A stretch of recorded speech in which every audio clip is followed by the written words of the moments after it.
Bonjour à vous, nouvelle vidéo sur le mythe de l'Hégire qui s'intitule Du rêve absurde au cauchemar nihiliste. Alors, de quoi s'agit-il? Il s'agit historiquement que... Alors, bon, le mythe de l'Hégire, on a vu que ça n'existait pas, que c'était pour dissimuler la violence, en faisant croire que c'était purement accidentel, que ça faisait que psychologiquement il y avait plusieurs types de musulmans, les violents, les naïfs, les hypocrites qui se tâtaient un peu, et qu'en réalité, à la base, c'était une manipulation sioniste. Ce qui s'est passé, c'est qu'à la base, il y a eu une manipulation sioniste, à savoir des gens qui sont allés voir via Mahomet les Arabes qui les ont flattés pour les manipuler. Ça a bien marché, Mahomet a bien fait son travail, et ils sont devenus violents, ils ont commencé à commettre des meurtres, des crimes, à devenir des brigands.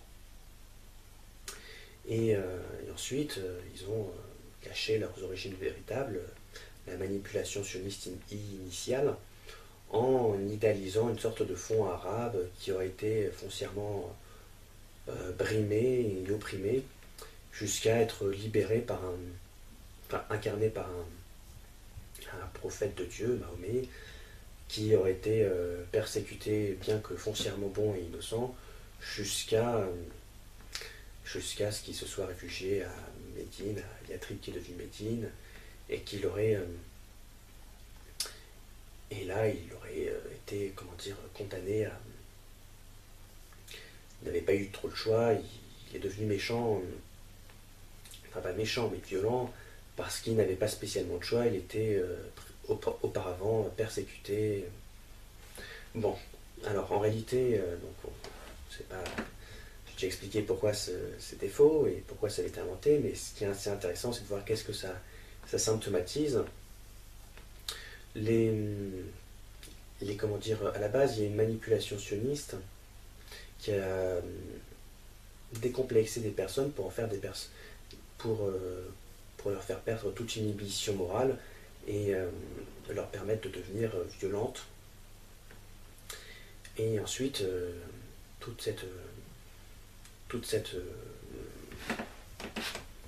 ces événements-là ont été réécrits et transposés dans le mythe de l'Hégire.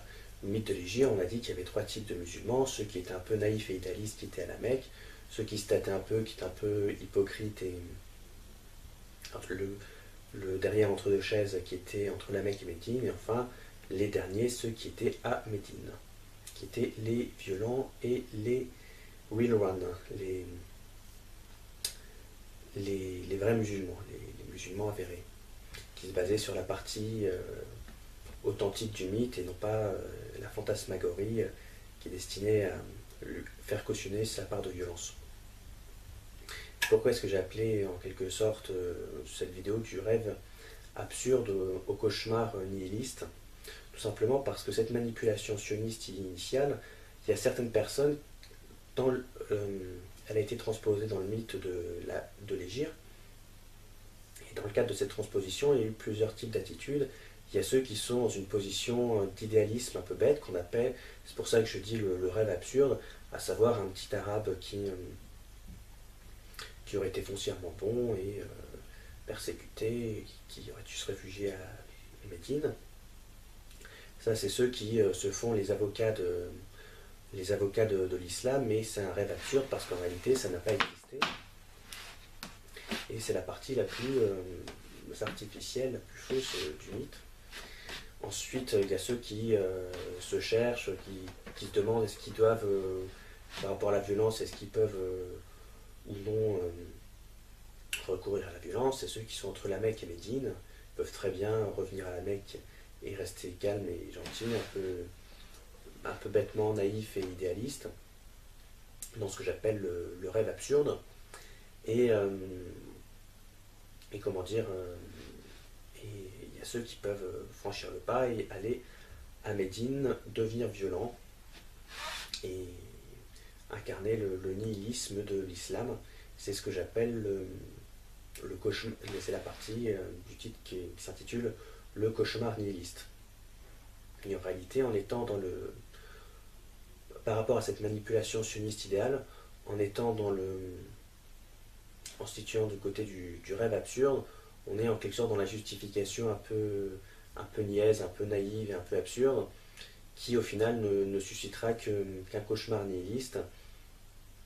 C'est pour ça qu'aujourd'hui, il est important de constater que si l'islam prend une forme aussi nihiliste, c'est parce qu'en réalité, inconsciemment, on est en train de se rendre compte que sa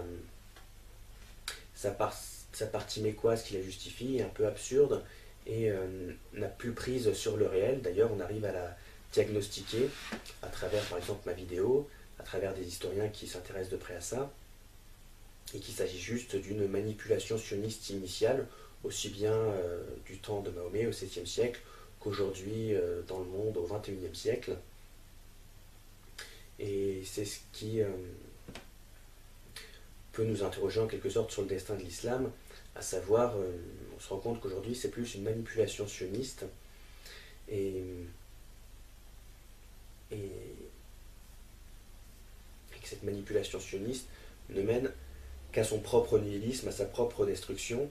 C'est pour ça que la partie mécoise, qui était en quelque sorte censée faire tampon et créer une sorte d'idéal pour à la fois cacher l'origine véritable et